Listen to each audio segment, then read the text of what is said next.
আসসালামু আলাইকুম। আজকে আমরা আমাদের কোর্সের ফিফথ চ্যাপ্টারে আমরা সেকেন্ড ক্লাসে তোমাদের সবাইকে স্বাগতম। তো আমাদের ফার্স্ট ক্লাসে আমরা কি পড়ছিলাম তোমাদেরকে যদি আমি আবার একটু মনে করাই দিই। আমরা প্রথমে পড়ছিলাম আমরা কম্পিউটারে কি দেখছিলাম, প্রাথমিক গঠন দেখছিলাম, এরপর আমরা মেমোরি দেখছিলাম, মেমোরি হায়ারার্কি দেখছিলাম, এরপর তোমার মেশিন ল্যাঙ্গুয়েজ, অ্যাসেম্বলি ল্যাঙ্গুয়েজ, যে যাবতীয় যে শুরুর দিকে যে টপিক গুলো আছে ওগুলো আমরা দেখছিলাম। ওগুলো তোমাদের আসলে এমসিকিউ বা কোথায় আসবে এমন আহামরি তেমন আর কোনো কাজে লাগবে না। তো সুতরাং তোমরা ওগুলা মোটামুটি বই রিডিংটা ভালো করে পড়বা, আর বেসিক যে জিনিসটা দরকার সেটা জানার ট্রাই করো, মানে কোনটা কাকে বলে ওইটা একটু ক্লিয়ার রাখবে আর কি। তো আজকে থেকে আমরা বেসিক্যালি যেটা তোমাদের সিকিউতে আসবে ওইরকম আস্তে আস্তে মানে আমরা ওই ধাপে প্রবেশ করতেছি। তো আজকের টপিকটা দেখো প্রোগ্রাম তৈরির ধাপ। আমরা যখন একটা প্রোগ্রাম তৈরি করি, আমরা তো গত ক্লাসে বলছিলাম প্রোগ্রামের সংজ্ঞা, যে কি আমরা প্রোগ্রামের সংজ্ঞা বলছিলাম। তো গত ক্লাসে তো আমরা প্রোগ্রামের সংজ্ঞা দিয়েছিলাম। তো ওই প্রোগ্রাম তৈরি করতে আমাদের যে ধাপগুলা দেখতে হবে, তো ওই ধাপগুলা দেখো। এই ধাপ 7টা ধাপ আছে। তোমরা 7টা ধাপের নামে তোমরা কি মুখস্থ রাখবা, কারণ এমসিকিউতে তোমার এই যে আমাদের মেইন লাইনগুলো আমরা এখানে লিখছি, তো এই লাইনগুলো দিয়ে তোমাদেরকে কি বলতে পারে, এমসিকিউতে কোয়েশ্চেন করতে পারে। এবং আমরা যে এক্সামটা নিব এই ক্লাসের পর, তো এখানে আমরা এইখান থেকে আমরা অনেকগুলো কোয়েশ্চেন রাখবো। সুতরাং তোমরা এইগুলো 7টা যে প্রোগ্রামের ধাপ আছে ওগুলো কি মুখস্থ রাখবা। তো আমরা দেখি প্রথমে কি বলে। প্রথম ধাপটা হচ্ছে কি তোমার সমস্যা নির্দিষ্টকরণ। মানে তুমি এখন মনে করতেছো কি আমরা দুইটার সঙ্গে কি করবো, যোগ করবো। মনে করো 2 আর 3 আমরা কি যোগ করবো, তাহলে আমাদের সমস্যাটা কি যোগ করা। তাহলে আমাদের কি আগে আমরা কি করতে চাচ্ছি সেটা আমাদেরকে কি করতে হবে, নির্দিষ্ট করতে হবে। তা আমরা কি করতে চাচ্ছি, যোগ করতে যাচ্ছি। এখন আমরা যদি যোগ করি আমাদের কি কি লাগবে, দুইটা ইনপুট লাগবে না। মানে তুমি কার কার মধ্যে যোগ করবা। তা আমাদের কি ইনপুট হচ্ছে কি 2 এবং 3 আমি যোগ করবো, এবং আউটপুট কত পাবো, 5 পাবো। তো এই যে আমাদের একটা সমস্যা নির্দিষ্টকরণ, মানে যোগ করার জন্য আমাদের কি লাগবে, ইনপুট এবং আউটপুট গুলো কি কি নির্ধারণ করতে হবে।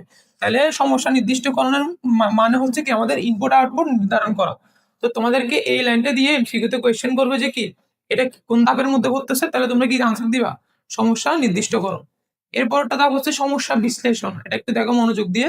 আমরা একটা মনে করো প্রবলেম সলভ করব, ওই প্রবলেমে কি অনেকগুলো আনসার থাকতে পারে।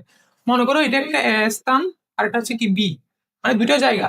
তো এ থেকে যখন তুমি বিতে যাবে এদিক দিয়ে যেতে পারো, এই রোডে এদিক দিয়ে তুমি যেতে পারো, এদিক দিয়ে তুমি যেতে পারো। হ্যাঁ, তো মনে করো আমি যদি এদিক দিয়ে যাই আমার টাইম, তোমার কি টাইম লাগবে 5 সেকেন্ড, এদিক দিয়ে গেলে লাগবে 3 সেকেন্ড, এদিক দিয়ে গেলে লাগবে তোমার 4 সেকেন্ড। তো তুমি কোনটা নিবা, অবশ্যই আমরা কি এই এই জায়গাটা নিবো, যেহেতু আমি কি এই রোড দিয়ে কি খুব দ্রুত যেতে পারি। তার মানে আমাদের কি অপটিমাল, মানে যেটা আমাদের অপটিমাল সলিউশনটা নিতে হবে। মানে আমরা যেটা ইউজ করে কি খুব দ্রুত যেতে পারবো বা আমাদের কি বেশি সুবিধাজনক হবে, আমরা কি সে রোডটা ইউজ করব। তো সমস্যা বিশ্লেষণ মানে কি একাধিক সমাধান থাকলে মানে হচ্ছে তোমার এ থেকে বিতে যাওয়ার যদি একাধিক কি থাকে আমাদের রোড থাকে, তাহলে আমরা কি কোনটা যেটা আমাদের কি হবে যেটা আমাদের বেশি সুবিধাজনক হবে আমরা কি সেটা নিব। তাহলে আমরা এখানে কোনটা নিব, এটা নিব। তাহলে আমাদের সমস্যা বিশ্লেষণটা আমরা বুঝলাম। এরপরটা প্রোগ্রাম ডিজাইন, মানে আমাদের একটা প্রোগ্রাম কোন ধাপে কি কি করবে আমরা কি সেই ডিজাইনটা করব। তো সেই ডিজাইনটা কি আমাদের অ্যালগরিদম এবং কি ফ্লো চার্ট। আমাদের এই ক্লাসে আমরা কি এই অ্যালগরিদম এবং ফ্লো চার্ট নিয়ে বিস্তারিত দেখবো। অ্যালগরিদম মানে হচ্ছে আমাদের ধাপগুলা, প্রথম ধাপে কি হবে, সেকেন্ড ধাপে কি করব, থার্ড ধাপে কি করব। এবং ফ্লো চার্টটা কি, ফ্লো চার্টটা সেটাকে কি করা, মানে এটাকে একটা গ্রাফিক্যাল রূপ দেওয়া আর কি, যাতে তুমি দেখলে কি বুঝতে পারবা আমরা কি করতে যাচ্ছি। তাহলে এই যে অ্যালগরিদম এবং ফ্লো চার্ট তৈরি করা, এটা আমাদের কিসের মধ্যে পড়তেছে, প্রোগ্রাম ডিজাইনের মধ্যে পড়তেছে। এবার প্রোগ্রাম ডেভেলপমেন্ট বা কোডিং। এখন তুমি কি করলা, এই 3টা ধাপ করলা, সবকিছু ঠিকঠাক করলা, এখন তোমাকে তো কোড লিখতে হবে। আমাদেরকে কি যে তোমার যেটা ইচ্ছা ভাষা ওই ল্যাঙ্গুয়েজে তুমি কি কোড লিখতে পারবা, সি বলো, C++ বলো, জাভা, যা ইচ্ছা ওই ভাষায় একটা কি কোড লিখতে হবে। তো প্রোগ্রাম ডেভেলপমেন্ট বা কোডিং মানে কি প্রোগ্রাম রচনা। প্রোগ্রাম রচনাটা কি, প্রোগ্রাম রচনা মানে প্রোগ্রাম তৈরি করা, মানে কোড লিখবা আর কি। তোমরা এভাবে একটা জায়গার মধ্যে কি কোড লিখবা। তো সেটা আমাদের 4 নম্বর দাগ। এখন দেখো আমাদের 5 নম্বর দাগ কি, প্রোগ্রাম বাস্তবায়ন। তো প্রোগ্রাম বাস্তবায়ন মানে তুমি একটা প্রোগ্রাম লিখছো, এই প্রোগ্রামের মধ্যে কি অনেক ভুল ত্রুটি থাকতে পারে না, তো ওগুলো কি করা, ওগুলো সংশোধন করা কিসের মধ্যে পড়ে, প্রোগ্রাম বাস্তবায়নের মধ্যে পড়ে। এবার হচ্ছে প্রোগ্রাম ডকুমেন্টেশন। প্রোগ্রাম ডকুমেন্টেশন মানে তুমি একটা প্রোগ্রাম লিখছো, মানে একটা কোড লিখছো, একটা প্রবলেম সলভ করার জন্য কি একটা তুমি কোড লিখছো। এখন এটা পরবর্তীতে অন্য কেউ দেখার জন্য এটাকে একটা সংরক্ষণ করা আগে উচিত না, মানে আমরা কোন ধাপে কি কি করছি এটা যদি আমরা লিখে রাখি, পরবর্তীতে যদি কেউ আসে তাহলে কি ও সহজে কি জিনিসটা বুঝতে পারবে। তাহলে প্রোগ্রাম ডকুমেন্টেশন মানে কি সংরক্ষণ করা, মানে আমরা যে কাজটা করলাম এটা আমরা একটা সংরক্ষণ করে রাখবো এবং বিভিন্ন কি লিখে রাখবো, এই কাজটা আমি এভাবে করছি, এই কাজটা আমি এভাবে করছি, যাতে কি পরবর্তীতে যদি কেউ আসে আমাদের প্রোগ্রামটা দেখে তখন উনি কি ইজিলি যাতে বুঝতে পারে। লাস্টেরটা কি, প্রোগ্রাম রক্ষণাবেক্ষণ। প্রোগ্রাম রক্ষণাবেক্ষণ মানে হচ্ছে প্রোগ্রামের আধুনিকরণ, পরিবর্তন, ভুল সংশোধন। মেইন কথা হচ্ছে আমরা যখন একটা প্রোগ্রাম লিখছি, আজকে যদি আমরা একটা প্রোগ্রাম লিখি, আজ থেকে ৫ বছর পর যদি আমাদের এই প্রোগ্রামটাকে কি করতে হয়? সংশোধন করতে হতে পারে। আমাদের ওয়ার্ল্ডটা, আমাদের পৃথিবীটা তো মানে প্রতিনিয়ত কি হচ্ছে? চেঞ্জ হচ্ছে। তো এই চেঞ্জটাকে কি খাপ খাওয়ানোর জন্য আমাদের প্রোগ্রামও কি করতে হবে? বিভিন্ন পরিবর্তন পরিশোধন করতে হবে না? তো ওইটা আমাদের কি ৭ নাম্বার ধাপ। তাহলে এতক্ষণ আমরা কি দেখলাম? এই আমাদের যে ৭ টা ধাপ আছে, প্রত্যেকটা ধাপের কি কাজ করতে হয় সেটা আমরা দেখলাম। তো তোমাদের কাজ হচ্ছে কি? এই যে ৭ টা ধাপ আছে, এই ৭ টা ধাপকে কি করা? মনে রাখা বা মুখস্থ করতে পারো। আর হচ্ছে প্রত্যেকটা ধাপে কি কাজ করি আমরা, এটা একটু মাস্ট মনে রাখবা। তো এরপর আমরা দেখবো হচ্ছে আমরা ফ্লো চার্ট এবং অ্যালগরিদমটা আমরা দেখব। এতক্ষণ আমরা দেখছিলাম প্রোগ্রাম তৈরির ধাপসমূহ, মানে আমরা একটা প্রোগ্রাম করতে হলে আমাদের কি কোন ধাপগুলো আমাদের শেষ করতে হবে ওগুলো আমরা দেখছিলাম। তো এখন হচ্ছে আমাদের আরেকটা টপিক, সেটা হচ্ছে কি অ্যালগরিদম। তো অ্যালগরিদম কি জিনিস সেটা আমরা দেখি। মনে করো তুমি কি একটা কাজ করবা, তার জন্য একটা প্ল্যানিং করো না? তো প্ল্যানিংটা কি? এটা হচ্ছে কি আমাদের অ্যালগরিদম। মানে আমরা একটা প্রোগ্রাম, আমরা একটা কাজ করবো, মানে কম্পিউটারকে দিয়ে আমরা একটা কাজ করাবো। তো এই কাজটা করার আগে আমাদের একটা আমরা নোট, আমরা প্ল্যান লিখি না? আমরা এখানে যাবো, এই করবো, এটা করবো, এগুলো আমরা একটা প্ল্যানিং করি না? প্ল্যানিংটা কি? ওই প্ল্যানিং বা যে স্টেপ গুলো আছে, আমরা এটা করবো, এটা শেষ হলে এরপর আমরা এটা করবো, এটা শেষ হলে এরপর আমরা এটা করবো। এই যে ধাপগুলা, এই ধাপগুলা হচ্ছে কি আমাদের অ্যালগরিদম। তো আমরা একটু বইয়ের ভাষায় দেখি কি বলে। দেখো, সমস্যা সমাধানের যুক্তিসঙ্গত এবং পর্যায়ক্রমিক ধারা বর্ণনাকে কি বলে? অ্যালগরিদম বলে। এই যে ধারা ধর্ম, মানে কি? ওই যে ধাপগুলোকে কি বলে? আমাদের অ্যালগরিদম বলে। মানে আমরা একটা কি সমস্যা সমাধান করব, ওই সমস্যা সমাধান করার জন্য আমাদের কি যেসব ধাপগুলো অতিক্রম করে আসতে হবে, ওই ধাপগুলোকে কি বলে? অ্যালগরিদম বলে। এখন একটা আমরা বাস্তব জীবনের একটা আমরা উদাহরণ দেখি। মনে করো তুমি কি দুইটা সংখ্যা যোগ করবা। তো দুইটা সংখ্যা যোগ করতে হলে তোমাকে কি করতে হবে? তোমাকে কি করতে হবে? দুইটা তোমার প্রোগ্রামটা মানে কাজটা শুরু করতে হবে। শুরু করার পর কি করতে হবে তোমাকে? দুইটা সংখ্যা নিতে হবে না? মানে তুমি কোন দুইটা সংখ্যা যোগ করবা? ওই দুইটা সংখ্যা নিবা। নেওয়ার পর কি করবা? দুইটা সংখ্যাকে যোগ করবা। যোগ করার পর কি করবা? তুমি আউটপুটটা দেখাবা। এবার দেখো, প্রথমে কি তুমি প্রথমে তুমি কি প্রোগ্রামটা শুরু করলা। শুরু করার পর কি করলা? দুইটা সংখ্যা ইনপুট নিলা। এরপর কি করলা? দুইটা সংখ্যা যোগ করলা আরেকটা ধাপ। ৪ নম্বর ধাপে কি করলা? ওই যোগফলটা তুমি দেখাবা। তাহলে দেখো, এই যে ধাপগুলা, একেকটা ধাপ, এই ধাপগুলোকে কি বলে? আমরা অ্যালগরিদম বলে। তো এটা হচ্ছে কি আমাদের বইয়ের একটা ভাষা। আমরা দেখি বাস্তব জীবনে আমরা কি অ্যালগরিদম ইউজ করি কিনা। মনে করো তুমি কি একটা চা বানাবা। তো চা বানানোর জন্য কি লাগবে? একটা চুলা লাগবে। হ্যাঁ, এরপর কি দিবা এখানে? একটা পাতিল দিবা, গরম পানি দিবা বা ঠান্ডা পানি দিবা। পানি দেওয়ার পর কি হবে? তুমি চুলাটা অন করবা। অন করলে কি হবে? পানি ফুটবে। ফুটার পর তুমি এখানে কি দিবা? চা পাতা দিবা। চা পাতা দেওয়ার পর কিছুক্ষণ পর তুমি কি করতে হবে? এটা নিয়ে তোমাকে কি চিনি দিতে হবে, দুধ দিতে হবে। এটা দিয়ে কি তুমি চা বানাও। এরকম ভাবে তুমি শরবত বানাবা। কি করতে হবে তোমাকে? ফার্স্ট একটা কি নিবা? গ্লাস নিবা। গ্লাসে একটা পর্যাপ্ত পরিমাণ কি দিবা? পানি নিবা। পানি নেওয়ার পর কি দিতে হবে? চিনি দিতে হবে। এরপর কি নামাতে হবে। তো দেখো, আমাদের একটা কাজ করার জন্য আমরা বাস্তব জীবনে যাই করি না কেন, প্রত্যেকটা কাজ করার জন্য কি আমাদের একটা ধাপ অবলম্বন করতে হবে। আমরা একটা ধাপ আমরা কি করি? তৈরি করি। ওই যে ধাপগুলোকে কি বলে? অ্যালগরিদম বলে। আচ্ছা, তাহলে আমাদের অ্যালগরিদমের গুরুত্ব কেমন সেটা আমরা দেখি। মানে আমাদের কি ধাপগুলো আগে ক্রিয়েট করতে হবে। কোন ধাপে আমরা কোন ধাপ করবো। মনে করো তুমি আমাদের কি স্টেপ আছে না? ধরো একটা স্টেপ, দুইটা স্টেপ, তিনটা স্টেপ। তো তোমাকে আগে তো এটা তুমি কি চাপাটা দিয়ে দিলা, চুলাটা গ্যাসের চুলাটা অন করে দিলা। তাহলে কি চা বানাতে পারবা? পারবা না। তো আমাদের ধাপগুলো কি আমাদেরকে ফলো করতে হবে। স্টেপ প্রথম ধাপ করতে হবে, তারপর দ্বিতীয় ধাপ, তারপর তৃতীয় ধাপ। তুমি কি ৩ নম্বর ধাপ আগে করতে পারবে? আগে কি ধাপ অনুযায়ী যেতে হবে। সেজন্য আমাদের কি অ্যালগরিদমটা খুবই গুরুত্বপূর্ণ। মানে আমরা যখন কোনো কাজ করতে যাব তখন আমাদের কি অ্যালগরিদমটা ফলো করতে হয়। মানে আমরা একটা প্রোগ্রাম যখন লিখতে যাব তখন আমরা প্রোগ্রামটা লিখবো কিভাবে? আমাদের প্রতিটা স্টেপ দেখে দেখে লিখবো। এখন আসো আমরা কিছু এমসিকিউর জন্য পড়াশোনা করি। এই অ্যালগরিদম, আমাদের এই অ্যালগরিদম শব্দটি আসছে বলতে গেলে, এই অ্যালগরিদম শব্দটি এসেছে তোমার মুসলিম গণিতবিদ মুসা আল খারিজিমি থেকে নাম থেকে। তো এই নামটা একটু মাথায় রাখবা, তোমাদের এমসিকিউ আসতে পারে। এখন দেখো, অ্যালগরিদমের কি সমস্যাকে পর্যায়ক্রমিক ছোট ছোট ভাগে কি করা হয়? ভাগ করে তার সমাধান করা হয়। ওই যে আমরা একটা কাজ করবো, ওই কাজ থেকে কি করে আমরা একটু ধাপে ধাপে ধাপে ধাপে আমরা ভাগ করি না? এটা হচ্ছে এখানে সমস্যায় কি পর্যায়ক্রমিক ছোট ছোট কি করা হয়? ভাগ করা হয়। এরপর দেখো, প্রোগ্রাম কোন ধারাবাহিকতায় কাজ করবে অ্যালগরিদম সেটি নির্ধারণ করে। ওই যে আমরা বললাম আমরা কি ১ ধাপ, ২ ধাপ, ৩ ধাপ। তো আমরা কি ১ এর পর ২ করবে, ২ এর পর কি করবে? ৩ করবে। তো এই যে ধারাবাহিকতা, ওইটা কি রক্ষা করতে হবে। তুমি যদি ১ করে ২ না করে ৩ করে ফেলো, তাহলে কি আমাদের কি ধারাবাহিকতাটা কি রক্ষা হচ্ছে? হচ্ছে না। তো আমরা যেটা চাইতেছি সেটা তো আমরা করতে পারবো না। সেজন্য কি করা? প্রোগ্রাম কোন ধারাবাহিকতায় কাজ করবে, মানে কোনটার পর কোনটা করবে সেটা একটা নির্ধারণ করে, সেটি অ্যালগরিদম নির্ধারণ করে। তার মানে আমরা এতক্ষণ আমরা যা বললাম সেখান থেকে আমরা একটা কি প্রশ্ন আসতে পারি কি? অ্যালগরিদম হচ্ছে আমাদের কি আমরা একটা কাজ করব, এই কাজগুলা কোন ধাপের পর কোন ধাপ করব। ওই ধাপগুলোকে একসাথে কি বলেন? অ্যালগরিদম বলে। এখন আসো আমাদের ক নম্বরে একটা কোয়েশ্চেন আসতে পারে অ্যালগরিদমের সুবিধা। তো অ্যালগরিদমের সুবিধাগুলো কি কি দেখি। সহজ পরিচ্ছন্ন বা পরিচ্ছন্ন প্রোগ্রাম তৈরিতে কি করে সহায়তা করে। তো তোমার যদি অ্যালগরিদম আগে থেকে ক্রিয়েট করা থাকে তাহলে তুমি কি বুঝতে করতে পারবে না। মনে করো তুমি কি চা বানাবা, তুমি কাগজে লিখে রাখলো যে কি আমি এটা করবো, এটা করবো, এটা করবো, এটা করবো, এটা করবো, এটা করবো, আমরা কি এটা করবো, তাহলে তোমার চা বানাতে কি সুবিধা হবে না। তাহলে কি সহজে পরিচ্ছন্ন প্রোগ্রাম রচনা কি করে এটা সহায়তা করে। এরপর দেখো সহজে প্রোগ্রাম উদ্দেশ্য বুঝতে সহায়তা করে। হ্যাঁ, তুমি একটা অ্যালগরিদম লিখছো কাগজে, কি একজন আসলো এসে দেখলো যে কি সে বুঝতে পারবে না তুমি আসলে কি করতে চাচ্ছ।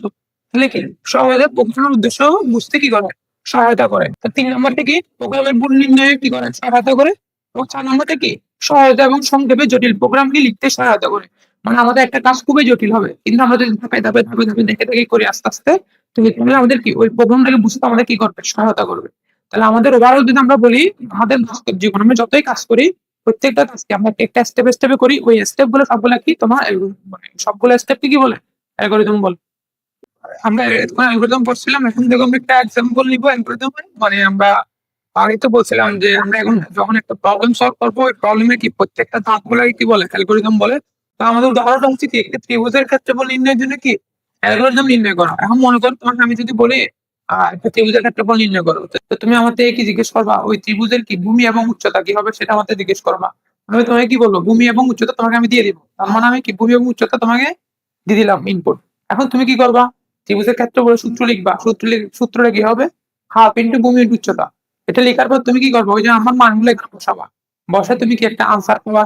এই আনসারটা তুমি এখন আমাকে কি দেখাবা। আচ্ছা তাহলে আমি গুলো বলি।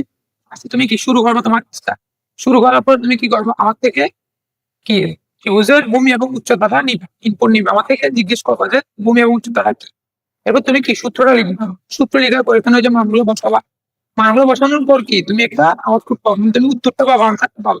এরপর আনসারটা কি আমাকে দেখাবো না, আনসারটা আমাকে দেখাবা, দেখানোর পর কি তুমি বলবা শেষ তোমার। তাহলে এইটা হচ্ছে কি আমাদের ত্রিভুজের ক্ষেত্রফল নির্ণয় করার জন্য যে 5টা ধাপ বললাম, এই 5টা ধাপে কি আমার অ্যালগরিদম। তাহলে দেখো কি হবে, প্রথমে কি শুরু করবা, যেটা বললাম তুমি কি তোমার কাছ থেকে শুরু করবা। এরপর কি ত্রিভুজের ভূমি এবং উচ্চতার মান গ্রহণ করবা, এই মানটা কাছ থেকে নিবা, এটা আমার থেকে নিবা, যেটা আমি তোমাকে করতে বলছি কাজ। তাহলে প্রথম ধাপ কি শুরু করবা, সেকেন্ড ধাপ কি ত্রিভুজের ভূমি এবং উচ্চতাটা নিবা।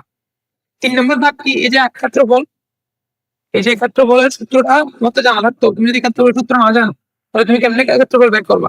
তো ক্ষেত্রফলের সূত্র তুমি কি যে আমি যে মানগুলো দিচ্ছি এই মানগুলো এখানে বসাবো। তাহলে কি 4 নম্বর ধাপ কি ত্রিভুজের ক্ষেত্রফল প্রদর্শন করা। তো তুমি তোমার কাজটা করার পর আমাকে দেখাবো না, দেখেন এই যে আমার আনসার তো সেটা আমাকে দেখাবা, দেখালা এরপর কি তোমার কি কাজ শেষ। তাহলে একটা ত্রিভুজের ক্ষেত্রফল নির্ণয়ের জন্য এই 5টা ধাপ আমাদেরকে কি ফলো করতে হয়। তাহলে 5টা ধাপে কি আমার কি হবে অ্যালগরিদম। তার মানে বুঝতে পারছো অ্যালগরিদম মানে কি, অ্যালগরিদম মানে কোন একটা কাজ করলে ওই কাজগুলো কি প্রত্যেকটা ধাপগুলো কি একটা ধাপে ধাপে ভাগ করা, এই ধাপগুলোকে কি বলে অ্যালগরিদম বলে। তাহলে আমরা একটা এক্সাম্পল দিয়ে আমরা অ্যালগরিদমটা বুঝলাম। এবার আমরা কি দেখবো ফ্লো চার্ট দেখবো। আচ্ছা, আচ্ছা দেখো এতক্ষণ আমরা কি অ্যালগরিদম দেখছিলাম। অ্যালগরিদম মানে কি বলছিলাম, বললাম যে আমরা যদি একটা সমস্যার সমাধান করতে চাই ওই সমস্যার বিভিন্ন ধাপ যখন আমরা বর্ণনা করে করে লিখি ওই একটা ধাপকে কি বলে, প্রত্যেকটা ধাপ একসাথে কি বলে অ্যালগরিদম বলে। তো তুমি বললো যে ভাই আমার তো অ্যালগরিদম বুঝতে কষ্ট হয় কারণ এখানে বাংলা লিখে আমি লেখাগুলো এতগুলো লিখে পড়তে এতগুলো বর্ণনা করতে আমার ভালো লাগে না, আপনি আমাকে চিত্র সাহায্যে দেখান। ওই যে চিত্র সাহায্যে দেখলে কি হয় আমাদের কোন একটা জিনিস বুঝতে খুবই সুবিধা হয় আর কি, আমরা সহজে জিনিসটা চিত্রের সাহায্যে বুঝতে পারি। তো এই চিত্রের সাথে বোঝাটা এটা হচ্ছে কি আমাদের ফ্লোচার্ট। মানে আমরা একটা সমস্যার সমাধান করতে চাইবো, এই সমস্যার সমাধান করার জন্য আমাদেরকে যে যে ধাপগুলো অতিক্রম করতে হবে ওই ধাপগুলো আমরা কি বর্ণনা করার পরিবর্তে আমরা কি করবো চিত্রের সাহায্যে আমরা একে বুঝবো। তো এই চিত্রের সাহায্যে যদি আমরা কি একটা প্রোগ্রামের বিভিন্ন ধাপকে আমরা বর্ণনা করতে পারি তাহলে সেটা কি হবে আমাদের ফ্লো চার্ট হবে। তো আমরা একটু বইয়ের বসে সংজ্ঞাটা দেখি কি বলছে দেখো, যে চিত্রভিত্তিক এই যে চিত্রের সাহায্যে চিত্রভিত্তিক পদ্ধতিতে বিশেষ কতগুলো চিহ্নের সাহায্যে, যে বিশেষ কতগুলো কি চিহ্নের সাহায্যে কোনো একটি নির্দিষ্ট সমস্যার সমাধান করা হয় তাকে কি বলে ফ্লো চার্ট বলে। তার মানে কি বুঝলাম, চিত্রের সাহায্যে আমাদেরকে কি করতে হবে, চিত্রের সাহায্যে আমরা বিভিন্ন কি আইকন ইউজ করবো, বিভিন্ন কি আমরা চিহ্ন ইউজ করবো, চিহ্ন ইউজ করে কি একটা সমস্যার সমাধান করবো ওইটাকে কি বলে ফ্লো চার্ট বলে। তাহলে কি হবে ফ্লো চার্ট দেখো, তাহলে অ্যালগরিদমের চিত্রের উপরে কি ফ্লো চার্ট, মানে আমরা যে বর্ণনা করে করে লিখতাম ওগুলো না লিখে আমরা কি চিত্রের সাহায্যে জিনিসটাকে বুঝাবো, সেজন্য কি অ্যালগরিদমের চিত্রের উপরে কি ফ্লো চার্ট। এখন আসলে এখন আমরা ওই যে আমরা বললাম না কি বিশেষ কতগুলো চিহ্নের সাহায্যে আমরা প্রকাশ করবো, আমাদের খুলে কি এখন কি চিহ্নগুলো জানা প্রয়োজন না, মানে চিহ্ন কোন চিহ্ন দ্বারা আমাদের কি বোঝায় সেটা জানা আমাদের প্রয়োজন। এখন আমরা কি চিহ্নগুলো দেখি, প্রথম চিহ্ন কি দেখো প্রক্রিয়াকরণ, এখানে আমরা যে চিহ্নগুলো আঁকলাম এগুলো কি সব ইম্পর্টেন্ট এমসিকিউর জন্য, মানে তোমাদেরকে এই চিহ্নটা দিয়ে দিবে বলবো যে কি এটা কোন কাজে ব্যবহৃত হয়। চিহ্নগুলো তোমাদের কি প্রচার আঁকতে হবে না, কি চিহ্নগুলো বুঝতে হবে কোন চিহ্নের। তো দেখো এটা কি ছিল, এই 1 নম্বর চিহ্নের নাম কি প্রক্রিয়াকরণ। প্রক্রিয়াকরণ বলতে এই যে আমরা কিছুক্ষণ আগে দেখলাম না ত্রিভুজের ক্ষেত্রফল নির্ণয় করা, কেন আমরা একটা জায়গায় কি লিখছিলাম, এই যে ক্ষেত্রফল সমান সমান আমরা কি লিখছিলাম হাফ ইন্টু মনে করো ভূমি বি দিলাম উচ্চতা, এই যে একটা লাইন আমরা লিখছিলাম না, এটা কি আমরা প্রক্রিয়া করতেছি, মানে একটা কাজ আমরা করতেছি। মানে আমরা যে একটা মেন কাজ করি যে সূত্র লিখে, মানে মেন কাজটা যেখানে প্রক্রিয়ার মাধ্যমে মনে করো কোন একটা জিনিস যে তৈরি হয় যে প্রসেসটা আছে ওই প্রসেসটা কি বলে প্রক্রিয়া বলে না। তাহলে আমাদের যে আমরা ক্ষেত্রফল নির্ণয় করবো মেন কাজটা কি, ওই যে সূত্রটা সূত্রের মধ্যে আমরা বেরোতে রাখা। তাহলে এই যে এই সবগুলো কি আমরা যখন ফ্লোচার্ট দিয়ে প্রকাশ করবো তখন আমাদেরকে কি এই চিহ্নটা ইউজ করতে হবে। মানে আমরা যখন কোনো সূত্র লিখবো কোনো সর্ব মানে কাজটা করতেছে কোনো কাজটা, তখন এটা বোঝানোর জন্য আমরা কি এই চিহ্নটা ইউজ করবো। এটা কি একটা তোমার আয়তক্ষেত্র আর কি, আমরা যখন এই রেক্টেঙ্গেলের মাধ্যমে আমরা কি এটা প্রকাশ করি যে সূত্র বা বেগ কাজটা করছে, মানে প্রসেসটা আমরা প্রকাশ করি কি দিয়ে, এই আয়তক্ষেত্র দিয়ে। এরপর দেখো আমরা সামান্তরিক দিয়ে আমরা কি প্রকাশ করি, ইনপুট এবং আউটপুট। এই যে আমরা ত্রিভুজের ক্ষেত্রফল নির্ণয় করার জন্য সময় তোমাদের কি দিছিলাম, এই যে একটা ভূমি দিছিলাম, এই যে ভূমি আর এটা কি এই যে উচ্চতা। তাহলে এগুলো কি আমরা তোমাদেরকে কি দিছিলাম, ইনপুট দিছিলাম। তো এইগুলো যখন আমরা ফ্লোচার্টে প্রকাশ করবো তখন আমাদের কি দিয়ে প্রকাশ করতে হবে, এই সামান্তরিক দিয়ে প্রকাশ করতে হবে। মানে সামান্তরিক হচ্ছে কি ইনপুট এবং আউটপুট প্রকাশ করার জন্য। তো এটা একটা সবচেয়ে ইম্পর্টেন্ট এমসিকিউ, এটা প্রায় সময় আসে যে কি ইনপুট আউটপুট নেওয়ার জন্য আমাদের কি কোন চিহ্নটা ব্যবহৃত হয়, তাহলে তোমরা কি এই সামান্তরিক চিহ্নটা কি ব্যবহৃত হয়। এবার 3 নম্বরটা দেখো, এই যে প্রোগ্রামের শুরু এবং শেষ, ওই যে আমরা এই পর্যন্ত দেখছিলাম এখন শুরু করতে হয় এবং কি শেষ করতে হয়। তো আমরা ফ্লোচার্টের মাধ্যমে আমরা এই যে শুরু এবং শেষ সেটা বুঝবো কি দিয়ে, এরকম একটা চিহ্নের সাথে আমরা কি সেটা বুঝবো। আচ্ছা আমরা 4 নম্বরটা দেখি, 4 নম্বরটা হচ্ছে কি আমাদের সিদ্ধান্ত নেওয়ার জন্য আমরা কি ইউজ করি, এই যে তোমার ডায়মন্ড শেপটা আমরা ইউজ করি। তাহলে আমরা যখন কোনো একটা সিদ্ধান্ত নিবো বা একটা শর্ত চেক করবো যে এটা কি হবে, এটা কি সত্য কি সত্য না, তো যখন আমরা কোনো কি শর্ত চেক করবো বা আমরা হ্যাঁ না কোনো ডিসিশন আমাদের পৌঁছাতে হবে, তখন আমরা কি এই যে ডায়মন্ড শেপটা আমরা ইউজ করি, ডায়মন্ড শেপটা কি আমরা ইউজ করি। আচ্ছা তাহলে সংযোগ চিহ্নটা দেখো, আমরা মনে করো একটা একটা কাজ তিনজন তিন দিক দিয়ে করলো, 3 রোড দিয়ে তিনজন কাজটা করলো। কাজটা করার পর কি প্রথম জন বললো শেষ, দ্বিতীয় জন বললো আরো শেষ, কত শেষ, 3 নম্বর জন বললো কি ওরা ওরা কাজ শেষ। এখন এই যে শেষ টানা 3 বার লিখতে হবে না, আমরা কি করতে পারি তিনজনকে একটা জায়গায় নিয়ে এসে একবার শেষ হয়ে যেতে হয়ে যাচ্ছে। তাহলে এই যে এইভাবে আমাদের প্রোগ্রামের বিভিন্ন অংশ কি সংযুক্ত করার জন্য আমরা কি এই সংযোগ চিহ্ন আমরা ইউজ করি। তো দেখো এই দুইটার মধ্যে কি একটা পার্থক্য আছে। এই যে তাহলে দেখো শুরু করে সেটা একটু এরকম মানে একটা উপবৃত্তের মতো, আর এই সংযুক্তি কি একটা বৃত্তের মতো। এটা একটু দেখবা মানে চিহ্ন একটু ভালোভাবে খেয়াল করবো। আমাদের 6 নম্বর ধাপ, এই 6 নম্বর ধাপটা আমরা দেখি। 6 নম্বর ধাপটা কি হচ্ছে কি প্রবাহের দিক। প্রবাহের দিক মানে মনে করো আমরা একটা কাজ করলাম 1 2 3 নম্বর কাজ করলাম, 1 নম্বর কাজ করলাম, আমরা 2 নম্বর কাজ করলাম, 3 নম্বর কাজ করলাম। এবার মনে করো আমাদের 3 নম্বরে যেতে হচ্ছে, তাহলে আমরা কি প্রবাহের দিক দিয়ে বোঝাবো এভাবে। আমরা কোথায় যেতে হবে ওই যে যাওয়ার দিক গুলো বোঝানোর জন্য আমরা কি প্রবাহের দিকগুলো ইউজ করি। তাহলে আমরা কি এই যে প্রবাহের দিক ধরে কি আমাদের প্রোগ্রামটা কোথায় যাবে, সেটা শেষ করার পর কোথায় যাবে সেটা দেখার পর বোঝানোর জন্য আমরা কি এই যে প্রবাহের দিকটা আমরা ইউজ করি। এবার হচ্ছে এই আমাদের 7 নম্বরটা আসলে তোমাদের তেমন দরকার নেই, মানে প্রোটিন জিনিসটা তখন তোমরা কি দেখানো যে কি প্রোটিন চিহ্নটা দেখতে কিরকম হয়, এরকম হয়। সাবরুটিন মানে হচ্ছে একটা প্রোগ্রামে তোমার একটা অংশকে সাবরুটিন বলা আর কি। তো সাবরুটিনের চিহ্নটা হচ্ছে এভাবে হয়, এবং হচ্ছে তোমার কি এই যে বর্ণনা বা টিকা, এটার জন্য তোমাদের কি এই চিহ্নটা ইউজ করতে হয়। এখন বর্ণনা বা টিকা হচ্ছে তোমার মনে করো তুমি একটা কাজ করলা, তুমি একটা তুমি লিখে দিলাম যে আমি এভাবে কাজটা করছি, তাতে কি পরবর্তীতে যদি কেউ আসে তাহলে তুমি বুঝতে পারো যে কি তুমি কাজটা এভাবে করছো। ওই যে কমেন্ট করে দেওয়া যে আমি কাজটা এভাবে করছি, যে এই জিনিসটা বোঝানোর জন্য কি এই চিহ্নটা ইউজ করা হয়। তাহলে তোমাদের আগে আমরা যদি প্রচার রাখতে চাই, একটা প্রোগ্রাম করার জন্য যদি আমরা প্রচার রাখতে চাই, তাহলে আমাদের চিহ্নগুলো বুঝতে হবে চিহ্নের কাজ কি। তাহলে আমাদের যে এখানে চিহ্ন আছে আগে তোমরা একটা চিহ্ন প্র্যাকটিস করো, ওই একটা চিহ্ন তোমার কি এমসিকিউর জন্য খুবই ইম্পর্টেন্ট। তারপর দেখো আমাদের এগুলো কিন্তু প্রোগ্রামের একটা এই 7টা কিন্তু আমার প্রোগ্রামের অংশ। এটা কিন্তু কি আমাদের প্রোগ্রামের অংশ না, এটা কি প্রোগ্রামার বোঝার জন্য আমরা কি পাশে দিয়ে একটা কমেন্ট আটকে লিখে দিই, এটা কিন্তু কি আমাদের প্রোগ্রামের অংশ না। আচ্ছা এতক্ষণ আমরা অ্যালগরিদম এবং প্রচার দেখছিলাম, এখন আমরা কি 5টি সংখ্যা যোগ করার জন্য আমরা কি অ্যালগরিদম এবং প্রচারটা দেখবো। তাহলে দেখো আমাদের পাঁচটা কি আমাদের সমস্যাটা হচ্ছে কি 5টি সংখ্যা আমরা কি করবো যোগ করবো।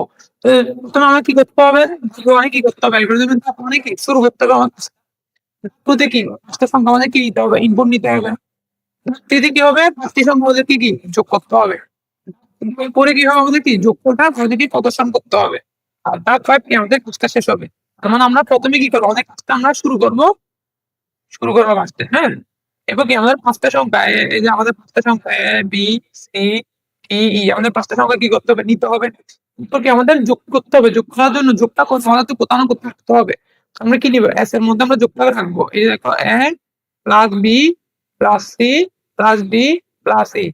তাহলে আমরা কি করলাম, কাজটা শুরু করলাম। তারপর আমরা যে সংখ্যাগুলো যোগ করবো, মনে করো এর মান মনে করো 1, বি এর মান 2, সি এর মান 3, ডি এর মান 4, ই মান 5। এই যে পাঁচটা সংখ্যা আমরা যোগ করবো, পাঁচটা সংখ্যা আমরা নিব, ইনপুট নিব, নেওয়ার পর কি করবো, যোগ করে রাখতে হবে না এর মধ্যে। এই যে 1 যোগ 2 যোগ 3 যোগ 4 যোগ 5 যোগ করে কত হবে, এই যে 3, 6 আর 10, 15। এই যে 15টা কার মধ্যে থাকবে, এর মধ্যে থাকবে না।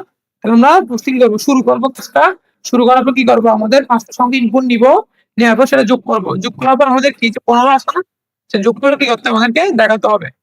দেখানোর পর আমাদের কি কাজটা শেষ করতে হবে। আমরা এভাবে এক একটা ধাপে আমরা কি করবো, এই ধাপগুলো লিখবো।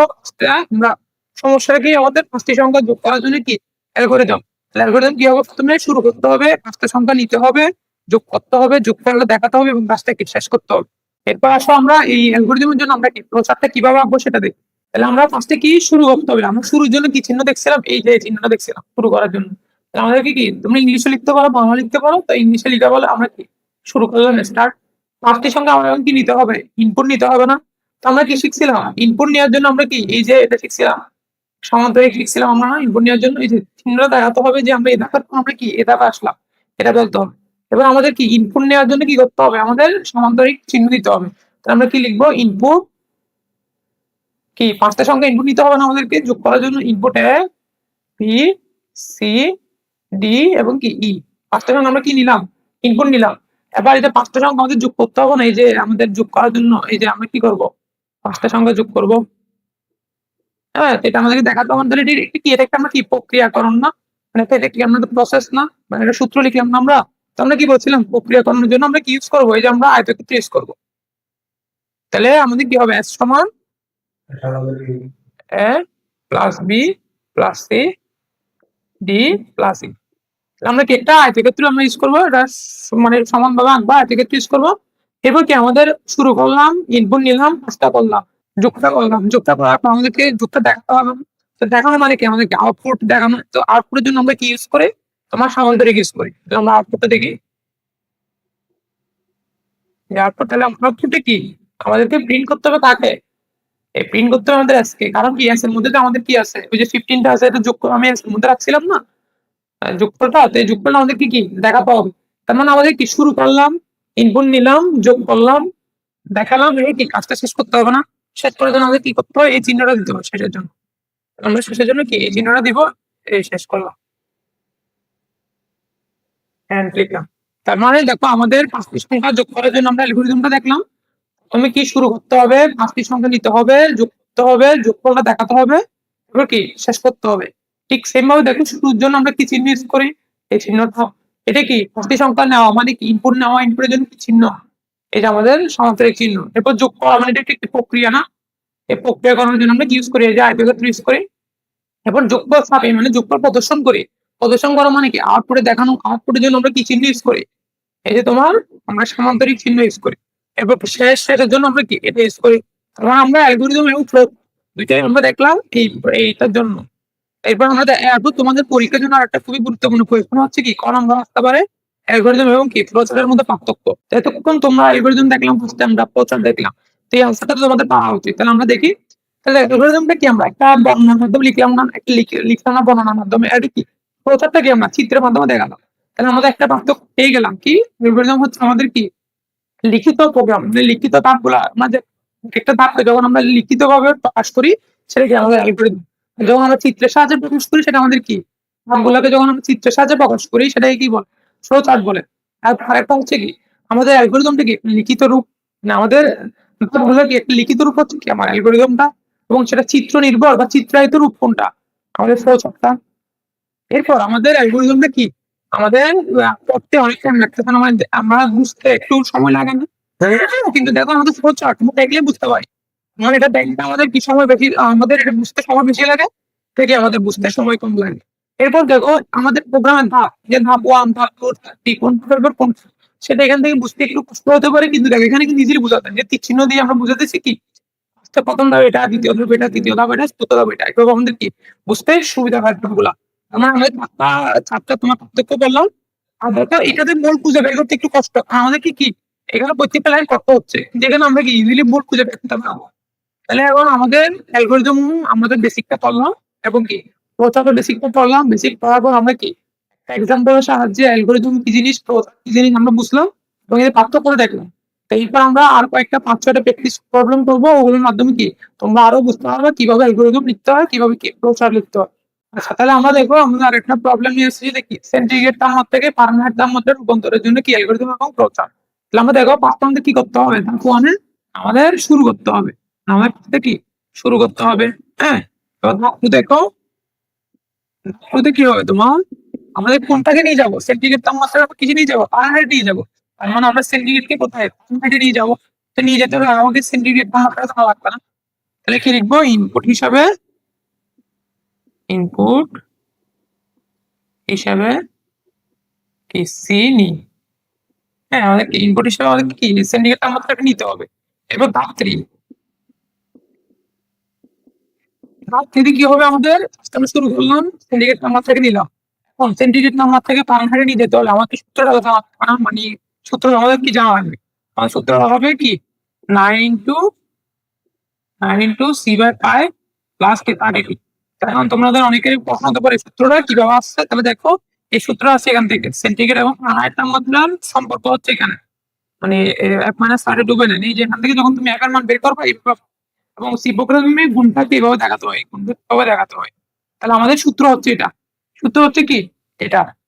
যদি আমরা কি লিখবো, যদি আমরা কি লিখবো, এই যে F is equal to 9 into C/5 plus 32, এই সূত্রটি ব্যবহার করে, এই সূত্রটি ব্যবহার করে কি করবা, ব্যবহার করে আমরা কি এফ এর মান নিব, এফ এর মান নির্ণয় করবো। হ্যাঁ, নির্ণয় করবো।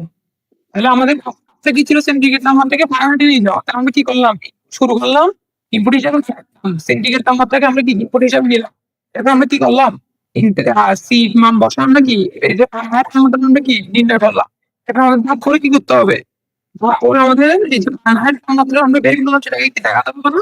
তাহলে এই আউটপুট হিসাবে কি দেখাবো, আউট, আচ্ছা তারপরে তখন অ্যাপ কে প্রদর্শন করবা। হ্যাঁ, অ্যাপ কে প্রদর্শন করবো, মানে অ্যাপ কে দেখা আউটপুটে দেখাবো আর কি, প্রদর্শন করা। আর ধাপ 5 কি, ধাপ 5 হচ্ছে আমাদের কি কাজটা শেষ করতে হবে না। তাহলে কি শেষ করি, শেষ করি। তাহলে আমি আবার ডিটেলসে বলে দেবো, আমাদের সিন্ডিকেট তাপমাত্রায় কিছু নিয়ে যেতে হবে, ফারেনহাইটে নিয়ে যেতে হবে। তাহলে আমাদের ধাপগুলো কি হবে, প্রথম ধাপ কি হবে, আমাদের কাজটা শুরু করতে হবে। এবার কি করতে হবে, যেহেতু তুমি সিন্ডিকেটকে কিসে নিয়ে যাবা, ফারেনহাইটে নিয়ে যাবা, মানে তোমাকে সিন্ডিকেট তাপমাত্রা মানে কত ডিগ্রি সেলসিয়াস, ওই তাপমাত্রা তোমার আগে জানা লাগবে না, সেটা কি তুমি নিবা। নেওয়ার পর আমাদের কি সূত্রের মধ্যে মানটা বসাবে, বসে কি একটা মানটা বের করবা। এবার এটার মানটা কি আমি করে দেখাবো, প্রদর্শন করবো এটার মানটা, তারপরে দেখাবো এরপর কি কাজটা আমার শেষ করবো। তারপরে তোমার সূত্রটা জানা লাগবে, এই সূত্রটা তোমার কি জানা লাগবে, এবং সূত্রটা আছে তোমার এখান থেকে। এবং পরীক্ষা যদি তোমার একটু বলে ফারেনহাইট তাপমাত্রায় কিসে নিয়ে যাও, সেন্টিগ্রেড নিয়ে যাও, তখন কি সূত্রটা জাস্ট এই যে এই সূত্র এখান থেকে কি সির মান বের করবা, এখান থেকে সির মান বের করে সূত্র এটা লিখবে এখানে। বোঝা গেছে। তাহলে আমরা তো অ্যালগরিদমটা বুঝলাম, এখন আমরা কি প্রকারটা দেখি। তাহলে এখন দেখো আমরা প্রচার দেখি, তাহলে প্রচার কি শুরু, মানে আমাদের কি start করতে হবে আগে স্টার্ট, এবং স্টার্টের জন্য আমি কি এই চিহ্নটা ইউজ করি। এরপর কি করতে হবে, আমাদের ইনপুট নিতে হবে না সি কে। তাহলে কি এভাবে লিখবো আমরা, ইনপুটের জন্য আমাদের সামনে সমান্তর একটা এবং কি লিখবো, ইনপুট সি লিখবো। আমাদের ইনপুটটা কি নিতে হবে না, ইনপুট সি নিলাম। এরপর কি সূত্রটা লিখতে হবে আমাদেরকে, আমাদের তাহলে এই কাজ করার সূত্র লেখার জন্য বা আমরা একটা কাজ করার জন্য আমরা কি যে আমাদের আয়তক্ষেত্রটা ইউজ করি। এখন আমরা কি এখানে এটা লিখবো, সূত্রটা লিখবো 9 into C/5 প্লাস 32, আমরা সূত্রটা লিখলাম। হ্যাঁ, এবার কি সূত্রটা লেখার পর আমাদেরকে কি আউটপুট সূত্র, আমাদের এটা শুরু করলাম, আমরা ইনপুট নিলাম, সূত্রটা লিখলাম, এরপর কি আজকে প্রদর্শন করতে হবে। প্রদর্শন করা মানে কি আমাদের এটা আউটপুটে দেখাতে হবে। আউটপুট দেখানোর জন্য আমরা কি ইউজ করি, যে সামান্তরিক চিহ্নটা ইউজ করি।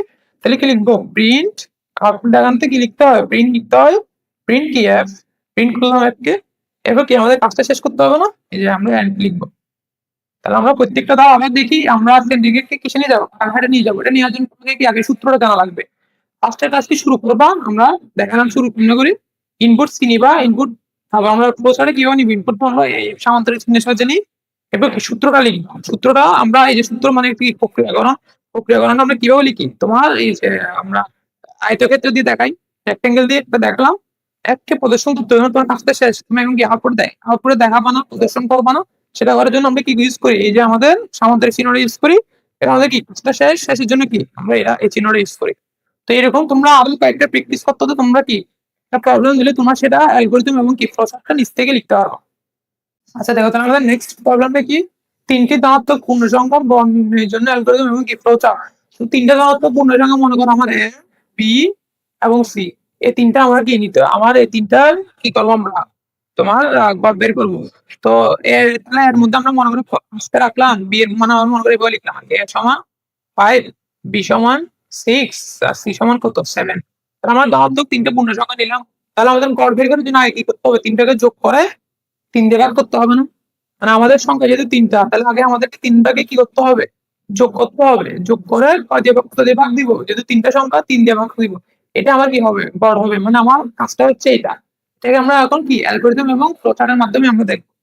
তাহলে আমাদের অ্যালগরিদমের প্রথম কি হবে, প্রথম আমরা কি লিখবো, প্রথম আমরা লিখবো কি আমরা শুরু করি শুরু। হ্যাঁ আমরা কি শুরু করতে হবে। 2 নম্বর কি, 2 নম্বর হচ্ছে ইনপুট হিসেবে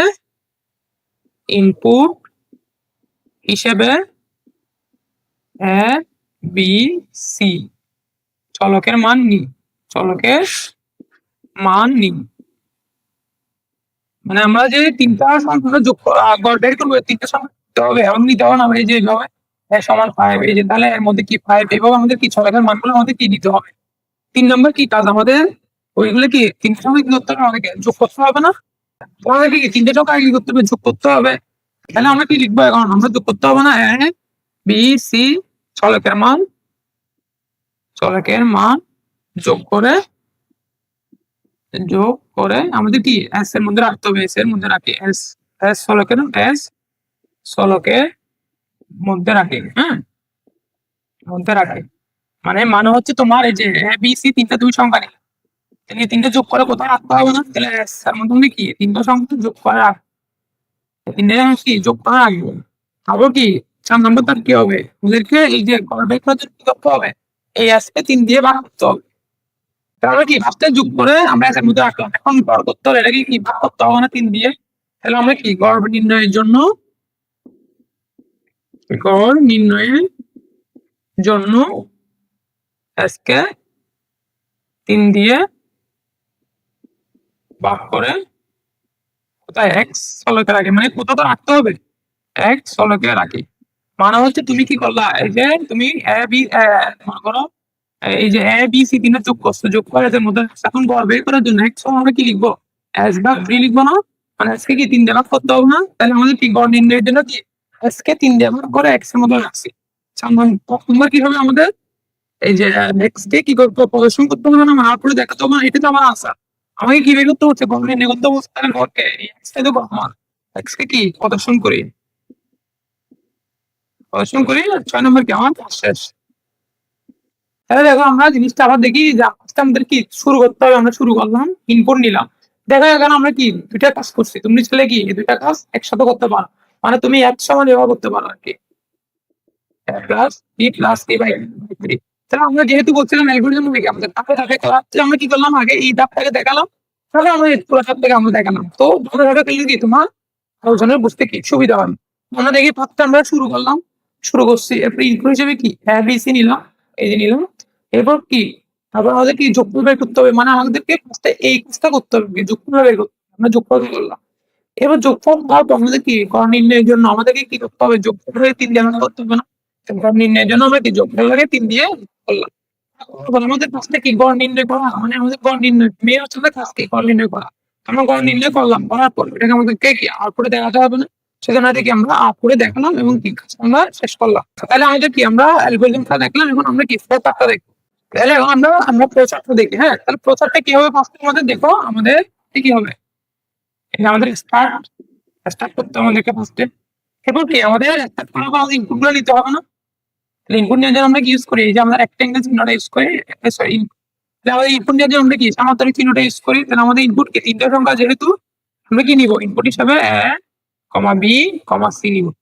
এরপর আমাদের দেখো একটা ধাপ কি ছিল, আমাদের একটা ধাপ ছিল আমাদের, এরপর ধাপে কি হবে, এরপর আমাদের তিনটা সংখ্যা যোগ করতে হবে। আমাদের কি সাম আমরা কি লিখছিলাম, এস সমান A plus B plus C লিখছিলাম। আমাদেরকে কি এখানে দেখাতে হবে এস সমান A plus B plus C. এবার আমরা কি লিখছিলাম এক্স সমান এস বা 3 লিখছিলাম না? তাহলে এটা একটা আমাদের কি প্রক্রিয়া সেটা লিখলাম, এটাও কি আরেক সূত্র না, আরেকটা প্রক্রিয়া না? তাহলে সেটাও কি আমাদেরকে এই যে রেক্টেঙ্গেল দিয়ে দেখাতে হবে। তাহলে আমাদের এক্স সমান কি আমরা এক্স সমান আমাদের কি আমরা এস বা 3 এটা দেখালাম। এবার আমাদের কি করতে হবে, এটাকে আমাদের কি করতে হবে, আমাদের আউটপুট দেখাতে হবে না, প্রিন্ট প্রিন্ট এক্স।